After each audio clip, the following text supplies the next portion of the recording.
We were 15, thought that she had the flu and she was a bit ill. She had a very dry sense of humour, especially when she was ill. He wasn't too bothered by anything. If something went wrong, it'd just be, oh well, that's what he said. He was, oh well, try again next time sort of thing. He's special. She was a very caring person and she held our family together.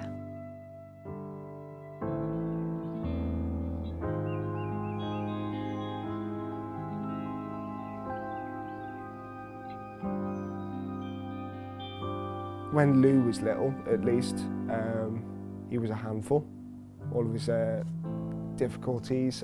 And as a child, I had to sort of accept that I wasn't always going to be the centre of attention.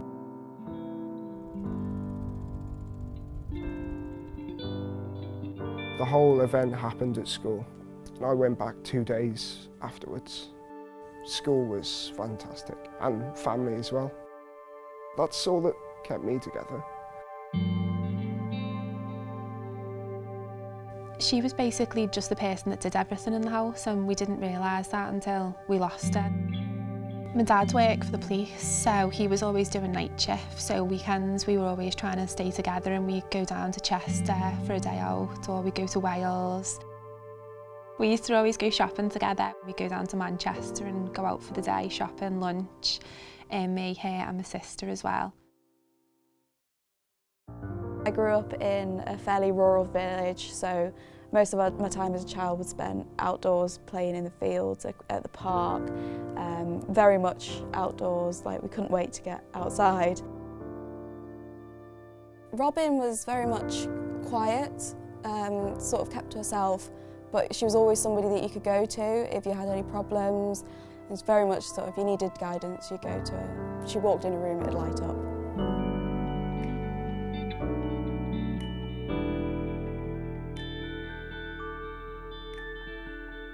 In the January, we lost her, and it was a snowy day, which was quite significant because it also snowed the day she was born. I mean, I suppose we're brothers, so we'd have our fights, we'd have our tiffs and whatnot. We were similar though, we had similar interests. He played guitar, I played piano and saxophone. He was always willing to try as well. I mean, he had dyscalculia, he had dyspraxia, he was dyslexic, he had ADHD, but you know, he taught himself guitar and stuff like that. So.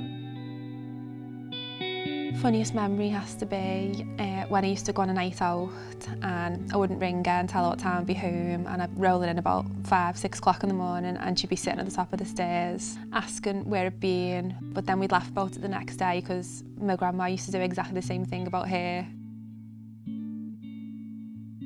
We did things like army cadets, scouts, we did all that together, and that taught us to work together a little bit. It all went out the window when we got home though. I still remember everything about that day. I was outside drama and just heard someone say, oh, there's an ambulance outside. It didn't feel real at the time. I'd never seen my dad cry.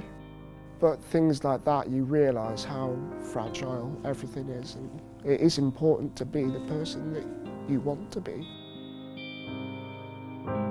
So my mum passed away when she was 53 to ovarian cancer, and at the end it got a lot worse. So for the last couple of days she was unable to speak to us. The day before she died, I just found out that I'd got a new job, so I got my phone call while I was sitting with Mum, so I was able to tell Mum about it. The night that she passed away, we all stayed in my curie, and she literally passed away as we went into the next room to go to bed. Grief to me is very much like waves. You could be fine one minute, absolutely on top of the world, and then the next minute be like on the floor crying. I'd say the best advice is cry, because if you don't, you'll make yourself quite ill, and I found that out the hard way. And then really just sort of get out and do something good for the world. We managed to help raise money to get new lights for the high school's drama studio, and set up a drama award, because she was very into a drama. And that was just, it was an award that wasn't necessarily for the person that was the best at acting, but the person who was really enthusiastic about it. So we've taken a really sad situation but turned it into something really good and helpful for others. Since I've had my own family, that's helped me cope more, because Christmas used to be really, really hard for me. But since I've had my baby, and I've got another little boy as well who's 3.5, he is just amazed by Christmas, so that takes up all my time rather than me worrying about Christmas again without my mum.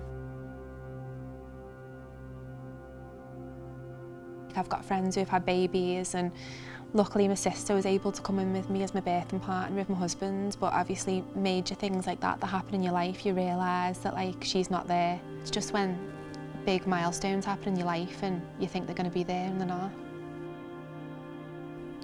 Just had a promotion at work. I got that promotion when I was 19, but I'm proud of that considering what's happened to me, what I've been through. The job itself I enjoy it, but there are aspects of it that are difficult. Stuff like CPR. I lost Lou through a heart attack. So first aid, CPR, defibs, it's a bit sensitive, but part of my job. But I like to think that I could stop someone from going through what I've been through. You know, you get to know people, and it's any brothers or sisters, they normally feel awful after asking that question. But I don't want them to be, because I don't feel like it's fair on Lou to act like he didn't exist. I've got my two boys, one's 9.5 months and the other's 3.5, and it's just the most amazing thing in the world. Just wish my mum would have been there to see it all. I've learned to cope more with it, and since I've had my kids as well, I've realised how much she did for us as well and how hard of a job it is for being a mum. I see myself like her, the way she was with us, and I just think that if she has made me a better mum, then the better.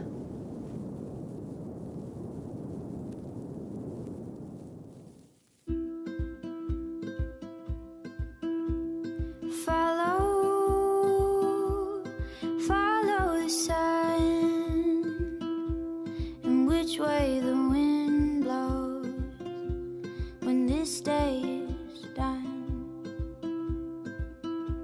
And breathe in the air, set your intentions, dream with care. Tomorrow's a new day for everyone, a brand new moon and a brand new sun. So follow the sun, the direction of the bird, the direction of the cloud.